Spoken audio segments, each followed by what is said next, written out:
Yes, we are live now. Hello all and welcome back again to GS Prelims revision series.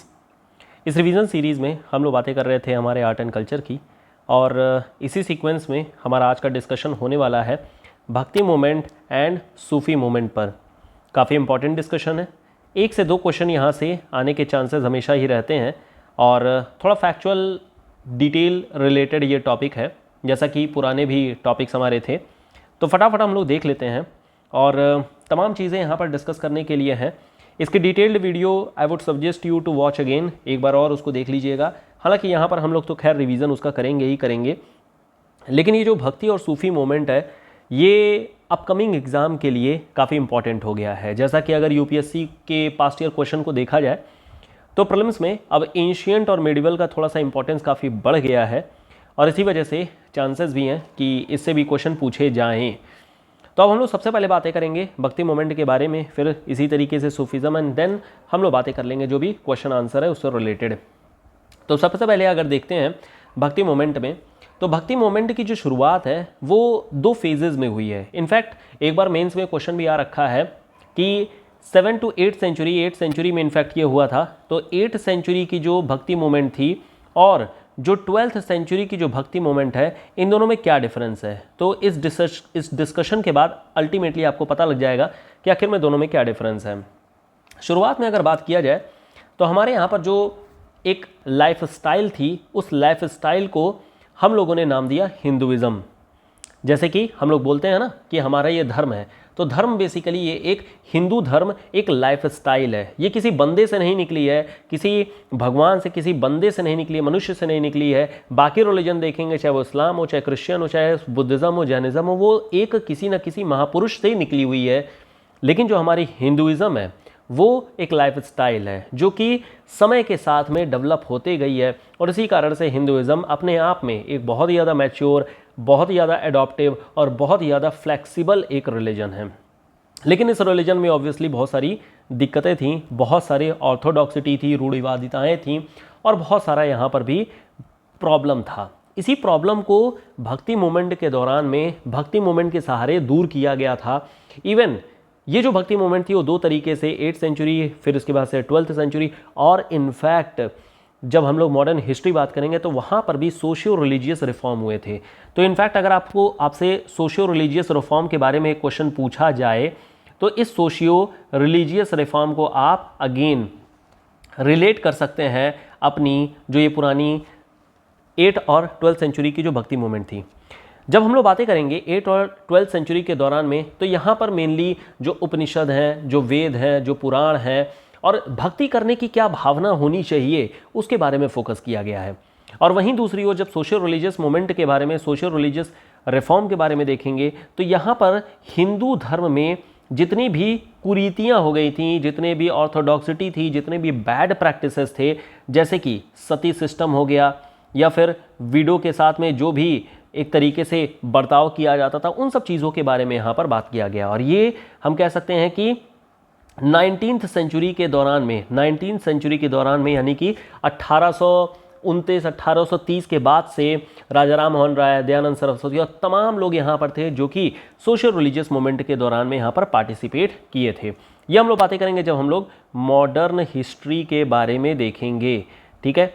तो यहाँ पर एक थोड़ा सा बेसिक सा डिफरेंस है। सोशियो रिलीजियस जो यहाँ पर रिफॉर्म चली थी वो बेसिकली हिंदुइज़्म में जो इसमें व्याप्त कुरीतियाँ थी, जो प्रॉब्लम्स थी, उसको लेकर के देखा गया था। जबकि 8th सेंचुरी और 12th सेंचुरी, इसके बीच में जो भी बातें हुई हैं वहाँ पर हिंदुइज़्म को कैसे प्रैक्टिस किया जाए, कैसे हमें भगवान की पूजा करनी चाहिए, कैसे क्या करना चाहिए, उसके बारे में बातें कही गई हैं।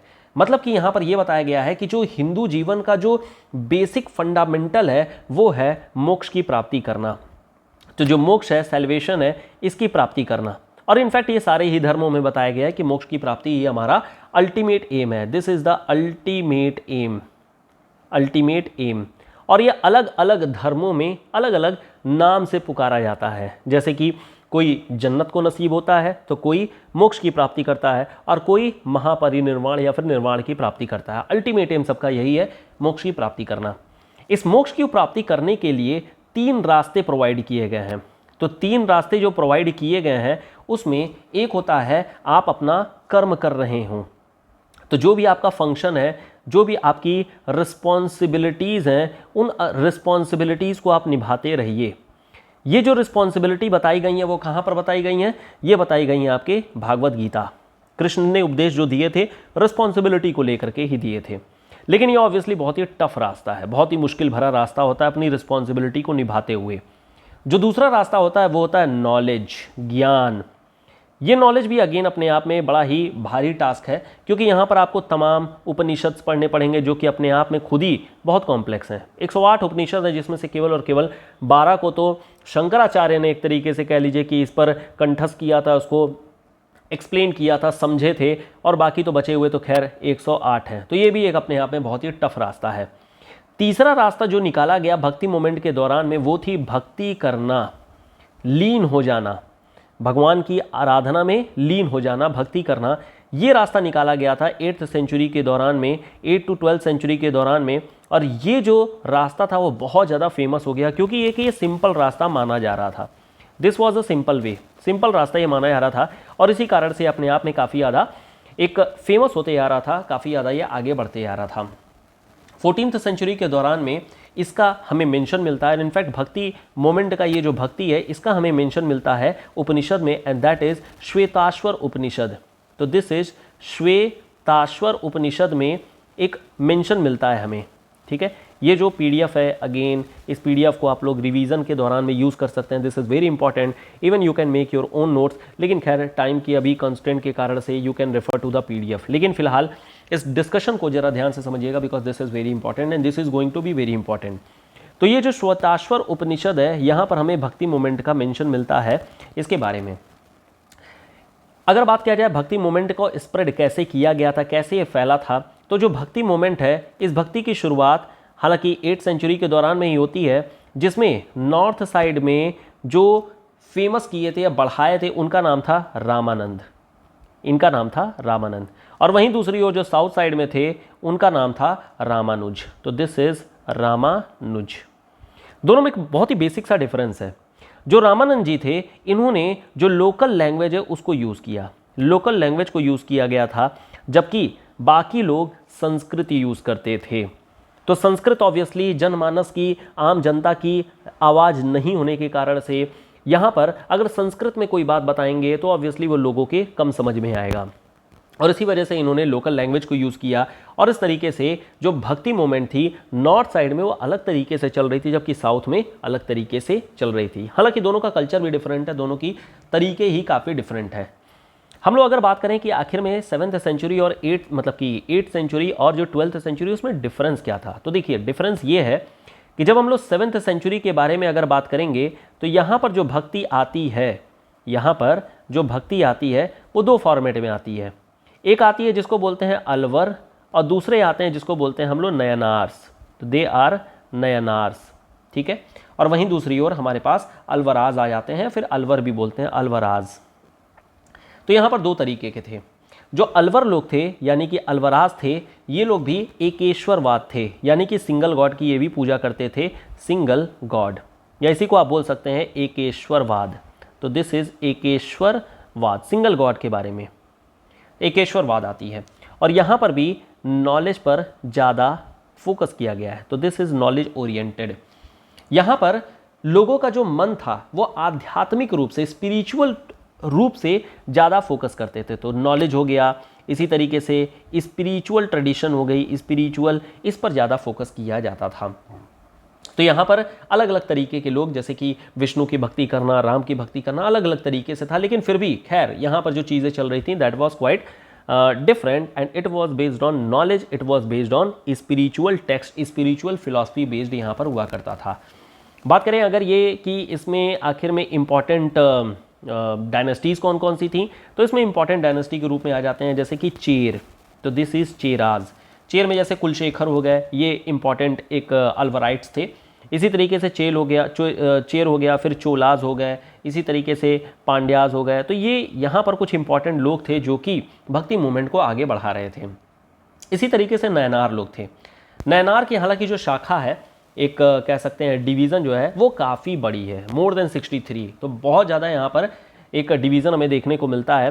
और ये कह सकते हैं कि काफ़ी डाइवर्स था। तो दिस वॉज काफ़ी डाइवर्स यहाँ पर। अलवर जो बेसिकली पूजा करते थे वो विष्णु की, यहाँ पर वैष्णव विष्णु की ज़्यादा पूजा किए जाते थे, और जबकि वहीं नयनार जो थे वो शिवा की ज़्यादा पूजा किया करते थे। तो शिवा बेस्ड थी ये। तो इन दोनों में छोटा सा बेसिक सा डिफरेंस था। इस दौरान में 7th सेंचुरी के दौरान में जो सबसे ज़्यादा इंपॉर्टेंट भक्ति सेंट थे, जो इंपॉर्टेंट भक्ति सेंट थे, उनका नाम था शंकराचार्य। तो शंकराचार्य, ठीक है। शंकराचार्य अपने आप में काफ़ी ज़्यादा इंपॉर्टेंट इसलिए थे क्योंकि उन्होंने बड़ी बड़ी चीज़ें की थी, ऑब्वियसली इसी वजह से इंपॉर्टेंट है।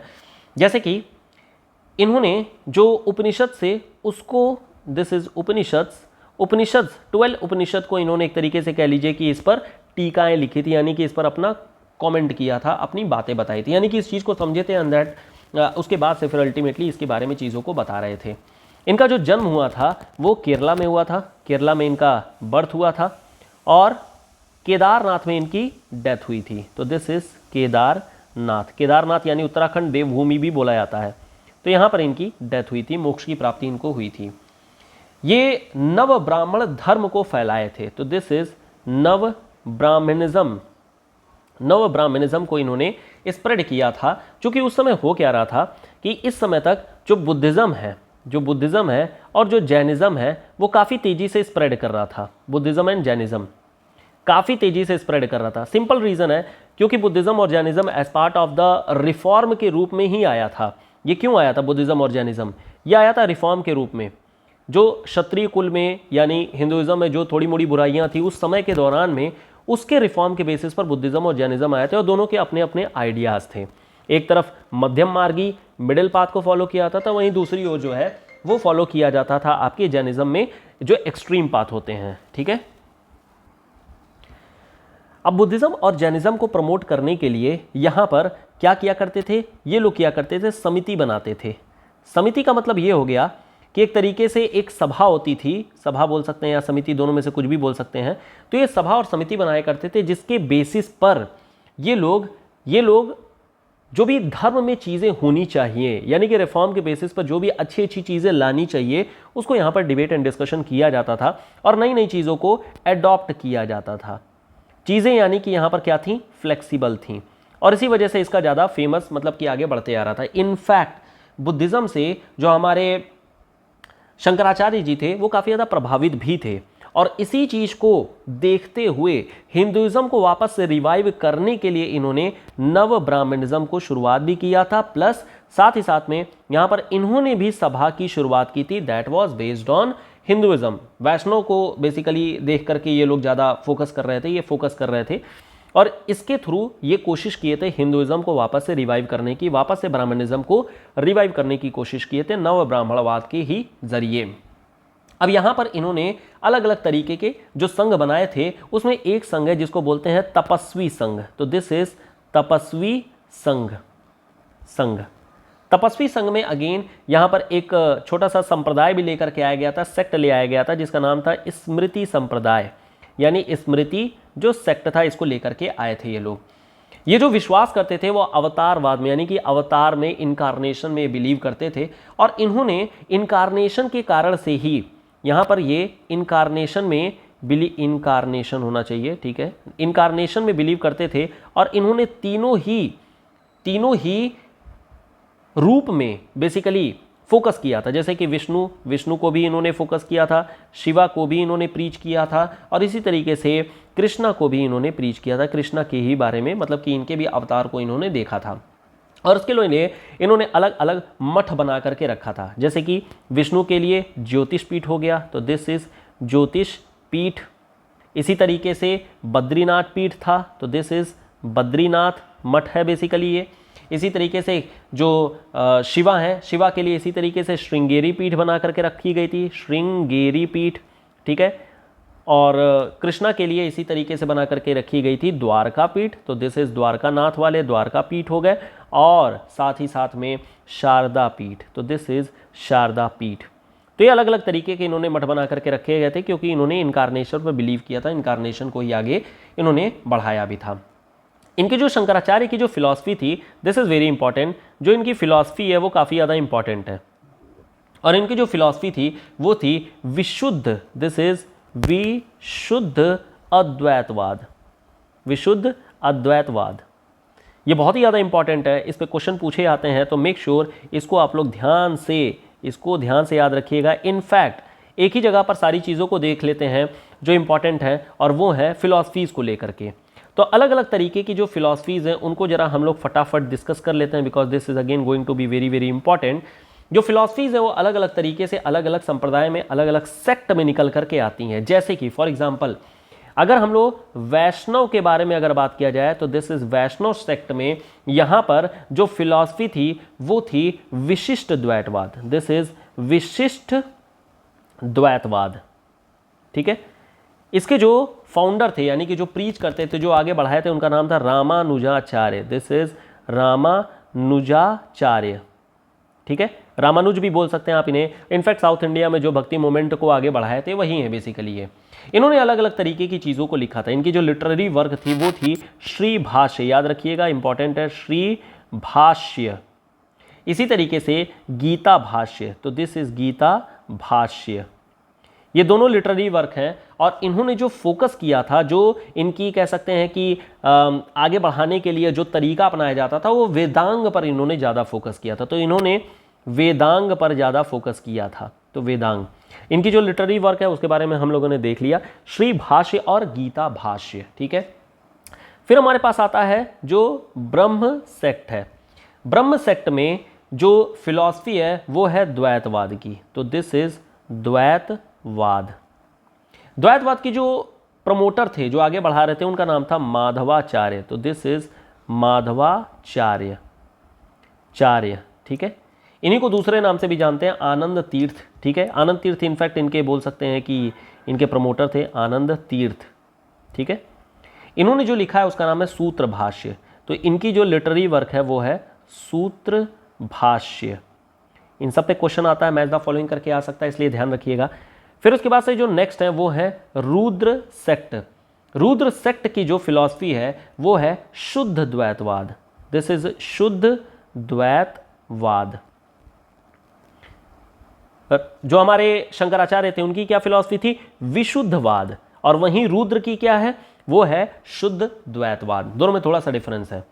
इनके जो प्रमोटर थे उनका नाम था वल्लभाचार्य, तो दिस इज वल्लभाचार्य।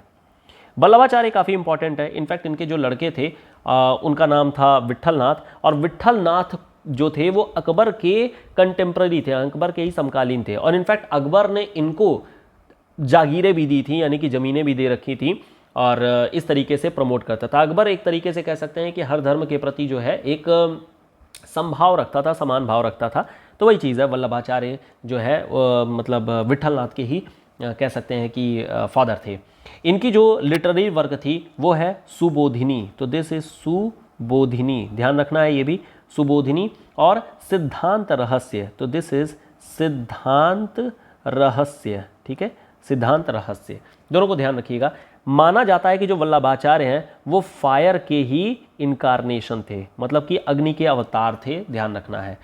लास्ट में आ जाता है सनक सेक्ट, तो दिस इज सनकी लोग, यानी कि सनक सेक्ट। और जो सनकी लोग होते हैं वो द्वैता द्वैतवाद, दिस इज द्वैता, दो बार द्वैता द्वैतवाद, द्वैता द्वैतवाद इनकी जो फिलॉसफी है। और इसके जो प्रमोटर थे उनका नाम था निम्बार्क, निम्बार्काचार्य भी बोलते हैं या फिर निम्बार्क भी आप बोल सकते हैं। तो this is again Nimbarka, this is Nimbarka. ठीक है, निम्बार्क इन्होंने क्या किया, इन्होंने श्री कृष्ण की पूजा की थी, राधा कृष्ण की पूजा किया था, और इस तरीके से ये लोग बेसिकली प्रमोट करते थे। ये है सारी की सारी फिलॉसफीज़। इन पर क्वेश्चन बहुत बहुत ज़्यादा प्रोबेबल होते हैं, तो मेक श्योर इन फिलॉसफीज़ को आप लोग ध्यान रखिएगा। ठीक है, इसके अलावा अगर भक्ति में और अगर बातें किया जाए तो bhakti movement, this is here भक्ति मूवमेंट। अब हम लोग जो बातें करने जा रहे हैं भक्ति मूवमेंट में, वो हम लोग बातें करेंगे 12th सेंचुरी वाली। अभी तक हम लोगों ने जो कुछ भी देखा है वो 8th सेंचुरी का था। अब हम लोग देखेंगे भक्ति मूवमेंट में जो 12th सेंचुरी के दौरान में थी। 12th सेंचुरी के दौरान में बेसिकली दो सेक्ट, दो धारा, दो तरीके के लोग निकल के आए थे। एक तो जिसको बोलते हैं हम लोग सगुण भक्ति धारा, तो दिस इज सगुण, और दूसरे तरफ थे तो जो निर्गुण भक्ति धारा थे।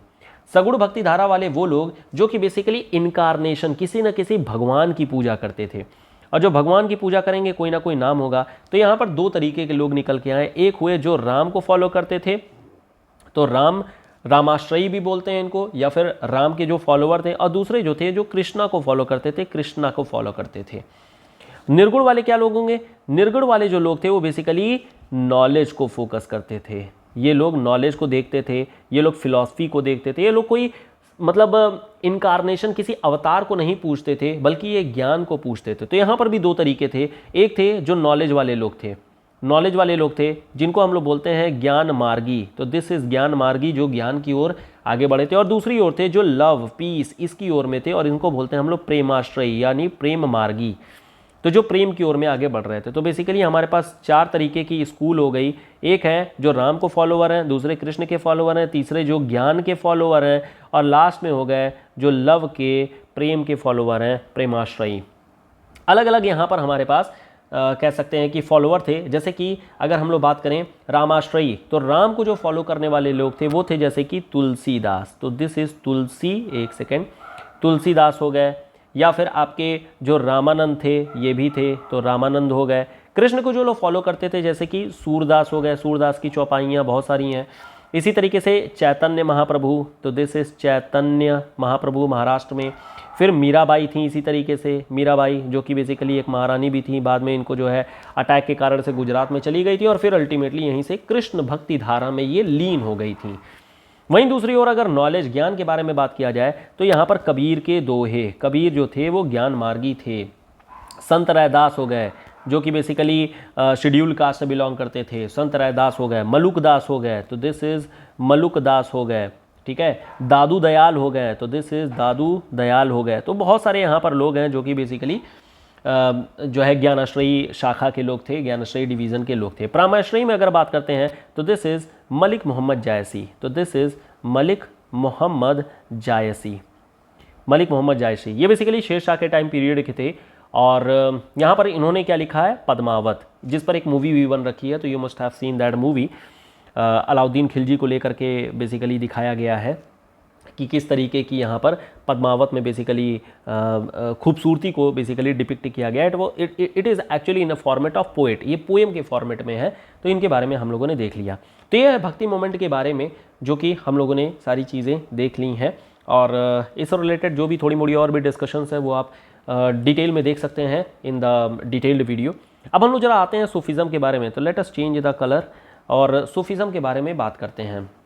जिस तरीके से हम लोग भक्ति मोमेंट देख रहे हैं, भक्ति में जो भी प्रॉब्लम थी सेम वैसे ही इस्लाम में तमाम प्रॉब्लम थी। इनफैक्ट इस्लाम में तो खैर शुरुआत से ही प्रॉब्लम थी, और इस्लाम में धर्म में कोई प्रॉब्लम नहीं है, बट प्रॉब्लम यहाँ पर पॉलिटिक्स को लेकर के हो गई थी, इनिशियल पॉलिटिक्स। और इसी इनिशियल पॉलिटिक्स के कारण से ये शिया और सुन्नी में डिवाइड भी हो गए थे। तो this is Shia and this is Sunni, Shia और सुन्नी में दोनों लोग डिवीज़न हो गए थे। यहाँ पर बेसिकली फॉलोअर को लेकर के था। एक तरफ जो लोग फॉलो करना चाहते थे वो थे फिलॉसफीज़, जो बेसिकली लाइफ स्टाइल थी हज़रत मोहम्मद साहब की, जो इन्होंने प्रवचन दिए थे, जो भी चीज़ें बताई थी, जो भी फॉलो मतलब फिलॉसफीज़ जो थी। और वहीं दूसरी ओर एक थे जो कि बेसिकली पावर ओरिएंटेड थे, यानी कि जो हेरेडिटरी पोजीशन को फॉलो कराना चाहते थे, ना कि जो उनके लाइफ स्टाइल थी, ना कि उनकी जो फिलॉसफीज़ थी। और इसी वजह से आखिर में दोनों लोगों के बीच में विवाद भी हो जाता है।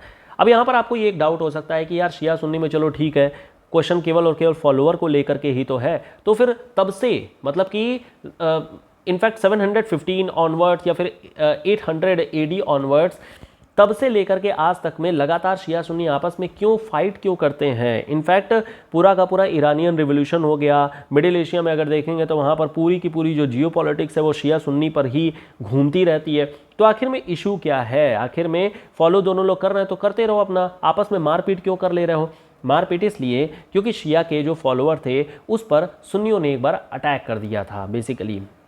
तो इस वजह से जो आगे जाकर के एक मतलब अली संप्रदाय चला था, और उसके थ्रू आपस में इन दोनों में वॉर हो गई थी। एक तरफ सुन्नी डोमिनेट कर रहे थे और वहीं दूसरी ओर शिया कमज़ोर थे, और इसी कारण से आपस में ये जो विवाद है, उस समय की जो फाइट है वो लगातार चलती आ रही है। जैसे होता है ना परिवार में आपस में जब फाइट होती है, इनफैक्ट जिसको बोलते हैं जो आपके रिलेटिव्स होते हैं, जो इमीडिएट रिलेटिव नहीं, जो दूर दूर के रिश्तेदार होते हैं, जो बेसिकली ज़मीन या फिर आपके दादा परदादा टाइम के होते हैं, उनमें जो विवाद होती है वो हमेशा ही चलती आती रहती है, चाहे वो सदियां गुजर जाएं, परिवार नए नए जनरेशन आ जाए, बट उनके बीच में आपस में वाद विवाद होता ही रहेगा। And then same thing is happening within this religion. हालांकि और भी तमाम रीज़न है, ऐसा नहीं है सिर्फ this is the only reason, तमाम रीज़न है, बट उसमें एक रीज़न ये भी है।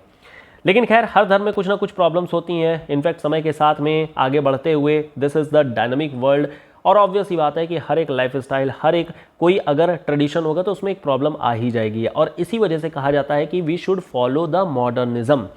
लेकिन ये मॉडर्निज्म ऐसा होना चाहिए कि आप चीज़ों को अडॉप्ट करें, अपनी कल्चर को फॉलो करते हुए अपने कल्चर को ही आपको आगे बढ़ाना है, लेकिन उसे मॉडर्न वर्ल्ड के थ्रू लेकर के चलना है। ऐसा नहीं कि अगर आप लालटेन लेके चलते हैं तो आज भी लालटेन ही लेके चलेंगे। आज का टाइम आ चुका है जहाँ पर एलईडी बल्ब का ज़माना है, तो आप लाइट की रिस्पेक्ट करिए, अग्नि की रिस्पेक्ट करिए, जो कह सकते हैं कि एक तरीके से जो लाइट है, जो पावर है, उसकी आपको रिस्पेक्ट करनी है। लेकिन उसके लिए अग्नि की यानी लालटेन लेके जलने की ज़रूरत नहीं है। ऑब्वियसली बात है, you need to modern yourself, आपको थोड़ा सा अपग्रेड करना पड़ेगा, और जो नई नई चीज़ें आ रही हैं ऑब्वियसली उसको लेकर के ही आगे बढ़ना है। तो चीज़ें आपको समझ में आ गई होंगी कि आखिर में क्या है।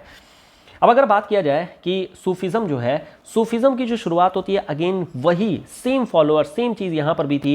इस्लाम में जो रिफॉर्म की ज़रूरत थी, उसी रिफॉर्म को लेते हुए सूफिज़म भी शुरुआत होती है। जो सबसे पहले जो सूफ़ी आते हैं, जिनको हम लोग बोलते हैं फर्स्ट सूफ़ी, वो इस्माइल थे, शेख इस्माइल। तो दिस इज़ शेख इस्माइल, ठीक है। और इन्हीं को आगे बढ़ाए थे शेख उस्मान। तो दिस इज़ शेख उस्मान। तो दोनों लोग काफ़ी इंपॉर्टेंट है, और शेख उस्मान जो है ये बेसिकली लाहौर से बिलोंग करते हैं, तो इस वजह से हमारे लिए इंपॉर्टेंट है एग्जामिनेशन पॉइंट ऑफ व्यू से, ये चीज़ें हैं। अगर हम लोग बातें किया जाए सूफिज़म में, तो सूफिज़म में भी बेसिकली दो तरीके के लोग थे, दो तरीके की धाराएं थी। जैसे हमारे पास यहाँ पर है ना सगुण भक्ति धारा और निर्गुण भक्ति धारा, सेम वैसे ही सूफिज़म में भी हमारे पास दो तरीके के डिवीज़न हो गए। एक हुआ जिसको बोलते हैं हम लोग बाशरा, तो दिस इज़ बाशरा, और वहीं दूसरी हो रहा है जिसको बोलते हैं हम लोग बेशरा। तो जो बाशरा है बेसिकली वो इस्लामिक प्रिंसिपल्स को फॉलो करता है। तो this is Islamic principles. Obvious सी बात है कि ये कट्टर होंगे और इस्लामिक की जो बातें हैं उसी को फॉलो करेंगे। जबकि जो बेशरा थे बेसिकली नोमैडिक पीपल थे, देवर नोमैडिक पीपल, और ये इस्लाम की सारी बातों को फॉलो नहीं करते थे, फॉलो करते थे बट सारी बातों को नहीं करते थे, फ्लेक्सिबल थे, नई नई चीज़ों को अडॉप्ट करना, म्यूज़िक वगैरह इन सब चीज़ों पर ध्यान रखना। जबकि वही जो बाशरा है वो म्यूज़िक को नहीं फॉलो करेंगे, क्योंकि इसमें इस्लाम में हराम माना गया है। अब यहाँ पर अगर बात किया जाए सूफिज़म की जो फ़िलासफ़ीज़ हैं, यहाँ पर भी बड़ी ही अच्छी अच्छी फ़िलासफ़ीज़ हैं, काफ़ी अच्छी चीज़ों को दिखाया गया था। In fact Akbar was very much influenced, बहुत ज़्यादा इन्फ्लुएंस हो रखे थे अकबर साहब हमारे।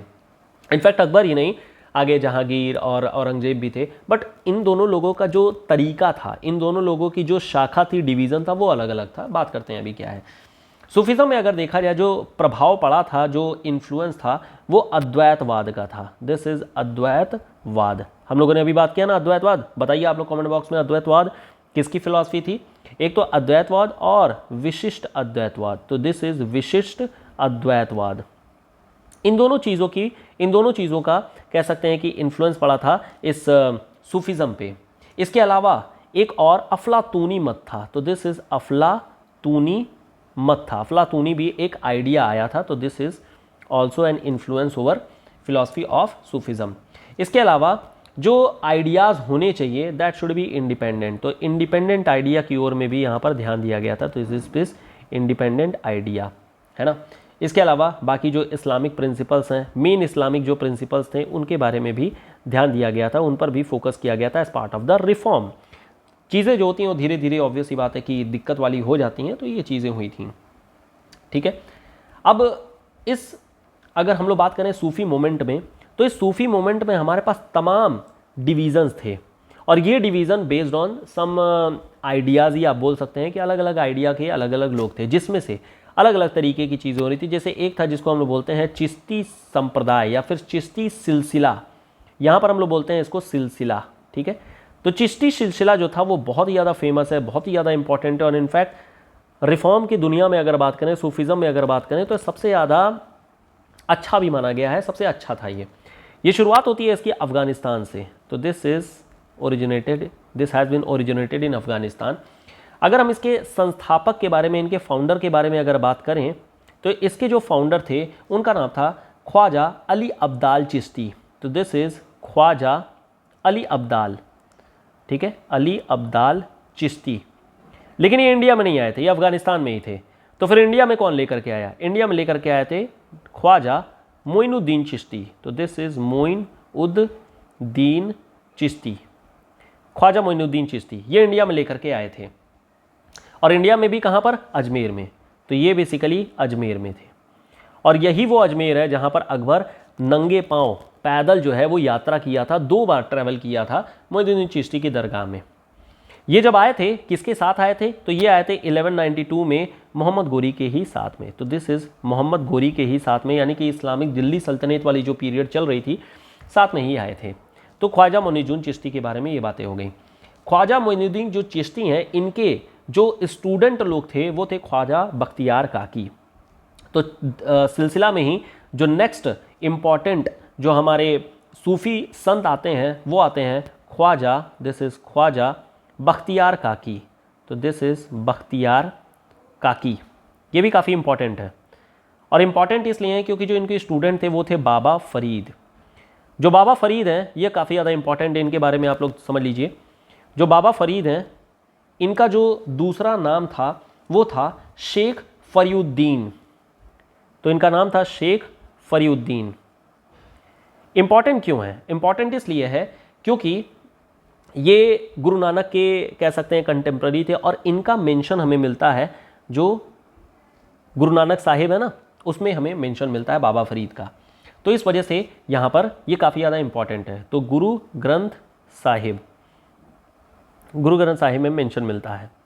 प्लस दूसरी चीज़, बलबन की जो डॉटर थी, बलबन की डॉटर के साथ में इनका शादी भी हुआ था। तो बलबन की डॉटर के साथ में मैरिज, निकाह बोलते हैं बेसिकली, तो शादी भी हो रखी थी, इस वजह से भी इम्पॉर्टेंट है। एक इसके बाद से हमारे इम्पॉर्टेंट और भी सूफ़ी आते हैं। दिस इज़ शेख निजामुद्दीन औलिया, निजामुद्दीन दरगाह बेसिकली जो दिल्ली में है। तो शेख निजामुद्दीन औलिया इम्पॉर्टेंट क्यों है? क्योंकि एकमात्र ऐसे सूफ़ी हैं जो कि सिंगल थे, यानी कि इन्होंने शादी नहीं की थी। तो ये अविवाहित थे। तो ये जो है अविवाहित थे, और बाकी लोग तो खैर मल्टीपल शादियां करके रखे हुए थे। प्लस साथ ही साथ में जो निजामुद्दीन औलिया थे, इसलिए भी इंपॉर्टेंट है क्योंकि इन्होंने 7 सुल्तानों का काल देखा है। 7 सुल्तानों की जो किंगडम है, 7 सुल्तानों का जो टाइम पीरियड है, जो ड्यूरेशन है, उसको भी इन्होंने देखा था, जो कि अपने आप में एक सबसे लंबा है, बहुत ही ज़्यादा इंपॉर्टेंट है। तीसरी चीज़, इनका गयासुद्दीन जो तुगलक थे, बेसिकली तुगलक डायनेस्टी, गयासुद्दीन जो तुगलक थे उनके साथ में रिलेशन कुछ ठीक नहीं थे, बहुत ही गड़बड़ थे। और यही रीज़न था कि गयासुद्दीन तुगलक ने शेख निज़ामुद्दीन औलिया को बोल दिया कि भैया ऐसा है, तुम दिल्ली से दूर रहना। निज़ामुद्दीन औलिया भी कम नहीं थे, उन्होंने भी बोला कि दिल्ली अभी बहुत दूर है, अभी तो हम बहुत दूर हैं।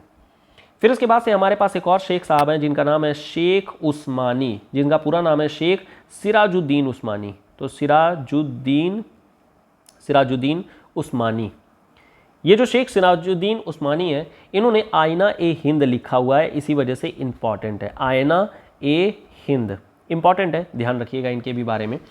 और बाकी इसी तरीके से शेख बुरहानुद्दीन गरीब थे। तो दिस इज शेख बुरहानुद्दीन गरीब।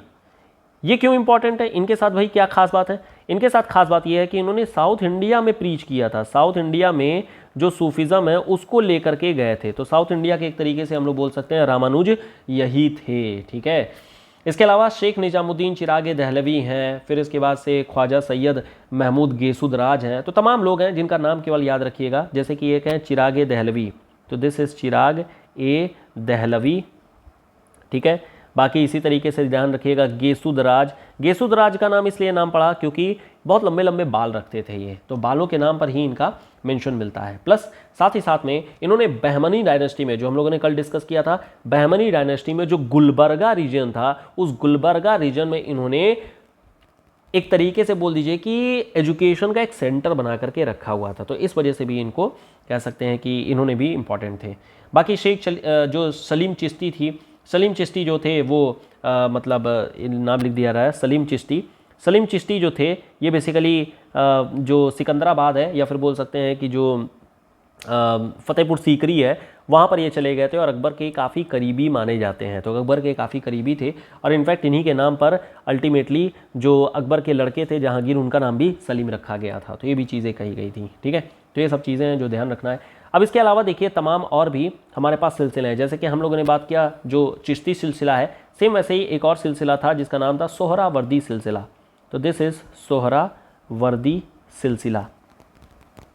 ठीक है, इसके अलावा और भी हमारे पास सिलसिले हैं, जैसे कि फिरदौसिया सिलसिला। तो दिस इज़ फिरदौसिया सिलसिला। और लास्ट में एक और आ जाते हैं जिसको बोलते हैं हम लोग नक्शबंदी। यस, तो दिस इज़ नक्शबंदी सिलसिला। हालांकि और भी तमाम सिलसिले हैं, जैसे कि कादेरिया सिलसिला हो गया, सतरिया सिलसिला हो गया, बट हमारे लिए इंपॉर्टेंट, खैर नाम ये देख लीजिए, एक होते हैं जिसको बोलते हैं कादरिया सिलसिला। ठीक है, और इसी तरीके से एक और है जिसको बोलते हैं सतरिया। तो दिस इज सतरिया डांस भी है, सतरिया सिलसिला। कहाँ का है सतरिया डांस, बताइए कमेंट बॉक्स में। तो दिस इज सतरिया सिलसिला। इसके बारे में डिटेल ध्यान रखने की ज़रूरत नहीं है और बस यहीं पर हम लोग ये इस डिस्कशन को एंड करेंगे, बिकॉज इस पर बहुत ज़्यादा जो सूफिज़म है उस पर बहुत ज़्यादा क्वेश्चन नहीं आते हैं, उतना कुछ खास इंपॉर्टेंट नहीं है। बाकी डिटेल्ड अगर आपको देखना हो तो you can again refer to the detailed वाली वीडियो, तो वहाँ से भी आप चीज़ों को देख सकते हैं, वहाँ से आपको काफ़ी आइडिया लग जाएगा। लेकिन खैर इससे ज़्यादा देखिए ध्यान रखने की ज़रूरत नहीं है। जो इंपॉर्टेंट था वो चिश्ती सिलसिला था, उसके बारे में हम लोगों ने चीज़ों को देख लिया है। बाकी हम लोग आगे बात करेंगे ही करेंगे। भक्ति मूवमेंट पे आपको स्पेशल ध्यान रखना है, स्पेशल फोकस रखना है, क्योंकि वहाँ से क्वेश्चन ज़्यादा पूछे जाते हैं। अब हम लोग जरा आ जाते हैं क्वेश्चंस को देख लेते हैं कि आखिर में क्या क्वेश्चन पूछे जा रहे हैं और क्या हम लोग और पढ़ सकते हैं, क्या और चीज़ें कर सकते हैं। जैसे कि पहला क्वेश्चन था, consider the following statement related to social impact of Bhakti movement. Social impact of Bhakti movement in India, क्या आखिर में इम्पैक्ट क्या रहा है, सामाजिक स्तर पर अगर बात करें तो क्या इम्पैक्ट रहा है। पहला स्टेटमेंट है कि भक्ति movement was a devotional transformation of medieval Hindu society wherein Vedic rituals or alternative aesthetic monk-like lifestyle for moksha gave way to individualistic loving relationship with a personally defined God। अब यहाँ पर देखिए, अगर हम लोग 12th सेंचुरी वाले अगर हम लोग बात किया जाए, दिस इज 12th सेंचुरी वाला जो भक्ति मूवमेंट था, उस 12th सेंचुरी भक्ति मूवमेंट के दौरान में, एक सेकेंड, यस, 12th सेंचुरी वाले भक्ति मूवमेंट के दौरान में अगर बात किया जाए तो यहाँ पर डिवाइड हो गई थी दो पार्ट में। एक पार्ट था जिसको कि हम लोगों ने बोला था सगुण भक्ति धारा, तो दिस इज सगुण हो गया, और दूसरा हो गया जिसको बोला गया निर्गुण भक्ति धारा। सगुण भक्ति धारा में भी हम लोगों ने देखा था कि दो तरीके से, एक थे जहाँ पर एक राम को प्रीच कर रहे थे और दूसरी ओर थे जो कृष्णा को प्रीच कर रहे थे, कृष्णा की भक्ति कर रहे थे। निर्गुण भक्ति धारा में हम लोगों ने देखा कि यहाँ पर भी दो लोग थे, एक लोग थे जो ज्ञान मार्गी थे यानी कि नॉलेज को प्रैक्टिस करते थे, और वहीं दूसरी ओर थे जो प्रेम मार्गी थे यानी कि लव पीस, इसको ज़्यादा फोकस करते थे। अब यहाँ पर अगर आप देखेंगे तो हो क्या रहा है, एक तरीके का सामाजिक डिवोशनल ट्रांसफॉर्मेशन हो रही है, किसकी, मेडिवल हिंदू सोसाइटी की, और यहाँ पर भी जो वैदिक रिचुअल्स हैं उसमें एक लाइफस्टाइल, और वैसी लाइफस्टाइल जो पर्सनली डिफाइंड गॉड हो, क्योंकि बंदा अपने से डिसाइड कर रहा है कि राम को करना है, कृष्ण को करना है, ज्ञान मार्गी बन गया है, प्रेम मार्गी बनना है, क्या बनना है। तो एक तरीके से बेसिकली इंडिविजुअलिस्टिक लेवल पर यहाँ पर चीज़ें चल रही हैं। तो पहला स्टेटमेंट तो बिल्कुल करेक्ट स्टेटमेंट है, यहाँ पर कोई प्रॉब्लम नहीं है। सेकंड स्टेटमेंट देखेंगे तो bhakti movement this provided women and members of Shudra and untouchable community inclusive path to spiritual celebration. अब यहाँ पर देखिए हम लोगों ने बात किया था संत रैदास के बारे में, जो कि अगेन जो है वो शूद्र थे, अनटचेबल थे। हम लोगों ने बात किया है नामदेव के बारे में, तो नामदेव भी जो थे वो अगेन शूद्र थे, और यहाँ पर भी अगर देखेंगे तो जो शूद्र हैं और जो अनटचेबल हैं ये भी जो है स्पिरिचुअल सैल्वेशन के लिए अपना इंक्लूसिव पाथ लेकर के आए। तो this is also correct statement, दोनों ही स्टेटमेंट जो है वो करेक्ट स्टेटमेंट है, और आंसर यहाँ पर हो जाएगा आपका सी। तो इस तरीके के क्वेश्चन पूछे आते हैं, मेक श्योर इनको आप लोग जानते रहिए। अगला जो क्वेश्चन है, Sufi saint who maintain that devotional music was one way of coming close to the god. अब यहाँ पर कौन से हैं जिन्होंने डिवोशनल म्यूजिक का रास्ता अपनाया है, जिन्होंने म्यूजिक को लेकर के आगे चीज़ें बढ़ी हुई हैं, ठीक है। अब यहाँ पर अगर आप देखेंगे तो दिस इज बाबा फरीद। बाबा फरीद थे जिन्होंने डिवोशनल म्यूजिक को लेकर के आगे चीज़ें बढ़ाई हुई थी, काफ़ी इंपॉर्टेंट है, और इनफैक्ट गुरु ग्रंथ साहिब में भी इनका मेंशन मिलता है। तो दिस इज गुरु ग्रंथ साहिब में भी मेंशन मिलता है, इनके बारे में हम लोगों ने चीज़ें देख रखी हैं, तो बहुत ही सुपर इंपॉर्टेंट है, और इन पर यहाँ पर इन्होंने म्यूज़िक पर ज़्यादा ध्यान दिया था सूफीज़म को बढ़ाने के लिए। आगे बात करें तो नेक्स्ट जो क्वेश्चन है, assertion है the sponsor and the most prominent figure of the Chishti order of Sufi in India is Khwaja Moinuddin Chishti. Khwaja Moinuddin Chishti जो थे वो इंडिया में यहाँ पर ही चीज़ों को आगे बढ़ाए हैं, आगे चीज़ों को कह सकते हैं कि सूफीज़म को आगे बढ़ाने वाले यही हैं। This is the correct statement. हम लोगों ने देखा था कि जो ख्वाजा अली अब्दाल थे उन्होंने अफ़गानिस्तान में शुरू किया था, तो दिस इज़ अली अब्दाल साहब, ठीक है। और वहीं दूसरी ओर जो हमारे चिश्ती मोइनुद्दीन चिश्ती साहब थे इन्होंने इंडिया लेकर के आए थे, इनफैक्ट लाहौर में। तो हम लोगों ने देखा दिस इज करेक्ट स्टेटमेंट, इसमें कोई प्रॉब्लम नहीं है। सेकंड स्टेटमेंट है कि Chishti order take its name from village Chishti in Ajmer. तो ये गलत स्टेटमेंट है, चिश्ती इस तरीके से नहीं लिया गया था, इनफैक्ट इन लोगों का नाम था। एंड ये चीज़ जो शुरुआत की गई थी वो अली अब्दाल ने ही शुरू की थी और वो भी अफगानिस्तान से। तो यहाँ पर जो दूसरा स्टेटमेंट है this is a wrong statement and यहाँ पर ऑप्शन इसी वजह से क्या हो जाएगा, फर्स्ट वन करेक्ट है, सेकंड वन रॉन्ग हो जाएगा और इस तरीके से आंसर इसका सी हो जाएगा। ये क्वेश्चन पूछा गया था 1997 में IAS में सिविल सर्विसेज एग्जामिनेशन। नेक्स्ट जो है यहाँ पर अगेन मैच द फॉलोइंग है, अलग अलग यहाँ पर हमारे संत लोगों का नाम लिखा गया और फिर पूछा गया है कि आखिर में कौन बंदा क्या किया करता था। अब यहाँ पर देखेंगे जो हमारे कबीर साहब थे, कबीर साहब के बारे में आपको पता होगा कि जुलाहे थे यानी कि वेवर थे। तो ये बेसिकली अपना जो भी कह लीजिए कि एक तरीके से वीविंग का काम किया करते थे, तो वीविंग टेलर का काम किया करते थे। यस, बेसिकली जुलाहे थे, टेलर का काम किया करते, तो टेलर हो जाएंगे, ठीक है। वहीं अगर बात करते हैं रविदास साहब के बारे में, तो जो रविदास साहब थे ये बेसिकली बार्बर, ठीक है। फिर नामदेव साहब आ जाएंगे, नामदेव साहब जो थे वो कॉबलर थे और सेन जो थे वो वीवर थे। और इस तरीके से आंसर देख लेंगे तो this one is I guess yes B option हो जाएगा यहाँ पर 3-2, ठीक है। तो यहाँ पर ये हमारे हो गए टेलर साहब हो गए, ठीक है। खैर ये चीज़ आप देख सकते हैं, this is very simple thing, लेकिन खैर इतना इंपॉर्टेंट नहीं है, you can skip this question. ये सिंपली जो होता है वो केवल और केवल फैक्चुअल डिटेल है। और आजकल अगर क्वेश्चन पूछे जाएँ जो एग्जाम में आते हैं वो आते हैं philosophy based questions, philosophy based आ जाएंगे या फिर कुछ उसमें कुछ इंपॉर्टेंट चीज़ें होंगी, कुछ यूनिक चीज़ होगी तो ही उस पर क्वेश्चन आएगा। अदरवाइज मेनली जो फोकस किया जाता है वो फिलॉसफी को फोकस किया जाता है एग्जामिनेशन में। आगे अगर बात किया जाए, नेक्स्ट क्वेश्चन है with reference to the religious history of medieval India the Sufi mystics were known to pursue which of the following practices. Sufi mystics जो थे वो आखिर में क्या प्रैक्टिस किया करते थे, किस चीज़ को फॉलो करते थे। पहला है meditation and control of breath. बिल्कुल सही बात है, जो सूफी लोग थे वो बेसिकली क्या करते थे, तमाम चीज़ें किया करते थे, जैसे म्यूज़िक को ये प्रमोट करते थे, म्यूज़िक की चीज़ों को करते थे, प्लस जो इस्लामिक प्रिंसिपल्स हैं उनको ये लोग प्रीच करते थे और वो भी फिलोसफिकल, जो इस्लामिक फ़िलासफ़ीज़ हैं उनको ये लोग फॉलो करते थे, उनका प्रमोशन किया करते थे। प्लस साथ ही साथ में मेडिटेशन करते थे और एक तरीके से इनफैक्ट जो सूफीज़म है वो अपने आप में खुद ही एक मेडिटेशन है, ठीक है। यहाँ पर ब्रेथ को कंट्रोल करना, चीज़ों को देखना, थोड़े एस्थेटिक्स को फॉलो करना, ये सब चीज़ें ये लोग किया करते हैं। सेकंड जो है severe aesthetic exercise in the lonely place, this is also a correct statement. ये लोग अकेले रह करके चीज़ों को प्रैक्टिस करते हैं। बाकी recitation of the holy song to arouse a state of ecstasy, again this is correct statement. Music को तो ये फॉलो ही करते हैं। तो यहाँ पर अगर देखेंगे तो तीनों ही स्टेटमेंट करेक्ट है और यहाँ पर ऑप्शन हो जाएगा आपका D all of the above. तो this is very interesting and very simple question. ऐसे ही देखिए क्वेश्चन आते हैं। नेक्स्ट जो क्वेश्चन है, who among the following was the first bhakti saint to use Hindi for the propagation of his message. अब हम लोगों ने बात किया था जो शुरुआत की गई थी वो रामानुज साहब के द्वारा की गई थी, लेकिन ये जो लैंग्वेज यूज़ किए थे वो किए थे संस्कृत। तो किसने हिंदू यूज़ किया था? हिंदू यूज़ किया गया था रामानंद के द्वारा। रामानंद जो नॉर्थ इंडिया में बेसिकली प्रीच कर रहे थे, नॉर्थ इंडिया में भक्ति को आगे बढ़ा रहे थे और इन्होंने लोकल लैंग्वेज यूज़ किया था, दैट इज़ हिंदी। जो वहाँ के लोग यूज़ करते थे वो यूज़ किया गया था। तो यहाँ पर आ जाएंगे हमारे रामानंद साहब, तो ये आ जाएंगे, ठीक है, सिंपल क्वेश्चन। नेक्स्ट वन, भक्त तुकाराम वॉज कंटेम्प्ररी। जो तुकाराम साहब थे वो किसके कंटेम्प्ररी हैं, ये क्वेश्चन पूछा गया है। अगेन देखिए ये सब हालांकि थोड़ा सा फैक्चुअल हो जाता है, ध्यान रखने वाला होता है, ध्यान रखिएगा। ये जो है वो जहांगीर साहब हैं जो कि बेसिकली इसके वो थे, कंटेम्प्ररी थे। तो जहांगीर साहब जो है भक्त तुकाराम के कंटेम्प्ररी थे।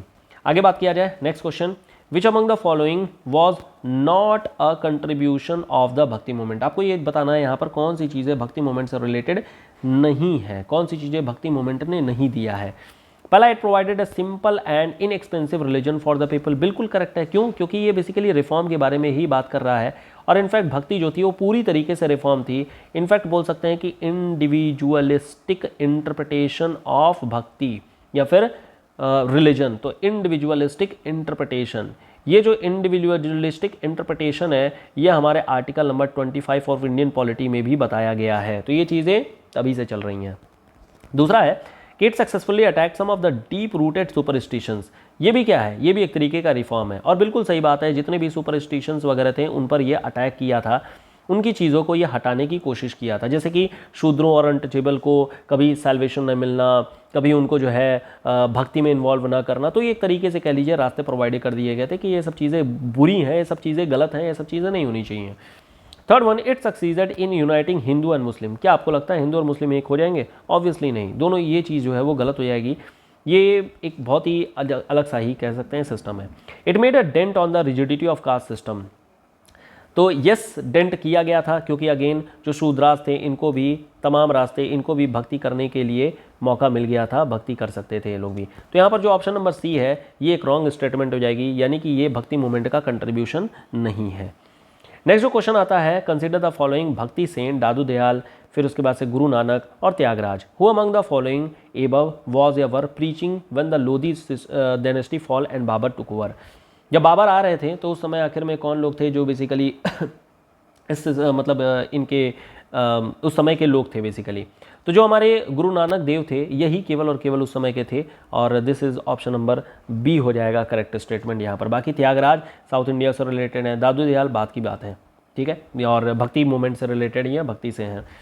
नेक्स्ट क्वेश्चन हमारा है, Chishti order became the most popular Sufi order in India on account of, Chishti order आखिर में इतना ज़्यादा पॉपुलर हुआ क्यों? हम लोगों ने इनफैक्ट पूरी हिस्ट्री बात कर ली चिश्ती मूवमेंट को लेकर के, तो आखिर में इतना इंपॉर्टेंट क्यों है, क्या चीज़ें हैं? इसके हाई एथिकल आइडियल्स हैं, तो यस बिल्कुल करेक्ट स्टेटमेंट है, इनके एथिकल आइडियल्स हुआ करते थे। और एक तरीके से बोल सकते हैं कि जो रियल रिफॉर्म होना चाहिए और जो फ्लेक्सिबिलिटी होनी चाहिए वो ये चिश्ती जो है वो काफ़ी अच्छा दिए थे, तो फ्लेक्सिबिलिटी को लेकर के भी चीज़ों को दिखाया गया है, तो this is correct. B option है, identification of the Chishti saint with the common masses, again this is correct. Liberal outlook of many of the saints, again ये भी करेक्ट। तो यहाँ पर क्या हो जाएगा, सारा स्टेटमेंट करेक्ट स्टेटमेंट है। इनफैक्ट पढ़ने के बाद ये आपको पता चल जाएगा कि जो चिश्ती ऑर्डर वो अपने आप में काफ़ी बढ़िया था, और इसी वजह से इनफैक्ट हम लोगों ने डिस्कस भी किया जब हम लोगों ने बातें किया हैं। नेक्स्ट क्वेश्चन है, which one of the following is not one of the cardinal doctrines of Sufism, Sufism की कौन सी चीज़ें नहीं है ये आपको बताना है। तो complete surrender to the will of the god बिल्कुल करेक्ट है, इनफैक्ट सरेंडर ही किया जाता है। तो सूफिज्म या फिर भक्ति का मतलब क्या चीज़ है? डिवोशन, डिवोशन, भक्ति में खो जाना, सूफिज्म भी यही है, खो जाना।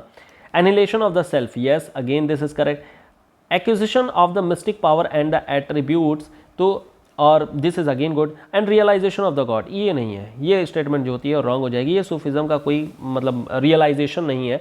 एक्चुअल में यहाँ पर क्या होता है, सूफिज्म में कोई गॉड नहीं है, फिलॉसफी के बारे में बेसिकली बातें करते हैं, फिलॉसफी को लेकर के आगे बढ़ते हैं। तो this is again very very important thing, ठीक है। नेक्स्ट है Guru Nanak concept of religion, जो गुरु नानक देव थे इन्होंने अपने रिलीजन को क्या बताया? इन्होंने बताया कि गुरु नानक देव ने बताया कि जो रिलीजन होना चाहिए, दिस इज रिलीजन, जो रिलीजन होनी चाहिए this should be practical as well as this should be ethical in nature, ethical भी होना चाहिए। यानी कि सिंपल भाषा में अगर बात किया जाए तो this should be ethical and this should B moral also. तो इन दोनों चीज़ों के बारे में बताया गया था, और इस वजह से आंसर क्या हो जाएगा, C, both A and B. Last question आ जाते हैं आज के लिए। The Sufi saint made themselves popular by adopting music recitation called sama. Sama का पर्पस क्या था आखिर में? साम का पर्पस क्या? It help to attract followers, it created a mood of nearest to the god, it help to recluse in the meditation, and last में it express the mood of defiance against orthodox Islamic which prohibited the use of music. आप बताइए क्या लगता है आपको, क्या होगा यहाँ पर? तो ये किस काम का था? ये फॉलोअर को अट्रैक्ट, इससे क्या करना है, फॉलोअर को क्या अट्रैक्ट करेंगे? मूड, यस बिल्कुल, सब लोग चाहते हैं भगवान के नज़दीक में पहुंचना, भगवान के ही पास में पहुंचना, और इसी का तरीका है, चाहे वो भक्ति हो चाहे वो सूफिज्म हो, दोनों चीज़ों का मेन क्या है? मेन है ultimately nearness to the god, मोक्ष की प्राप्ति करना। तो ये मोक्ष की ही प्राप्ति करने का तरीका है, तो ये हो जाएगा बी ऑप्शन यहाँ पर करेक्ट स्टेटमेंट। तो अब समझ में आ गया होगा, भक्ति और सूफी अगेन काफ़ी इंपॉर्टेंट है। यहाँ से 1 से 2 क्वेश्चन पूछे जाने की हमेशा संभावना होती है। 1 से 2 क्वेश्चन आप मत देखिए इसे, आप इसे देखिए 2 से 4 मार्क्स, जब ये मार्क्स के बेसिस पर आप एनालाइज करेंगे देन आपको इसकी इंपॉर्टेंस काफ़ी ज़्यादा समझ में आएगी।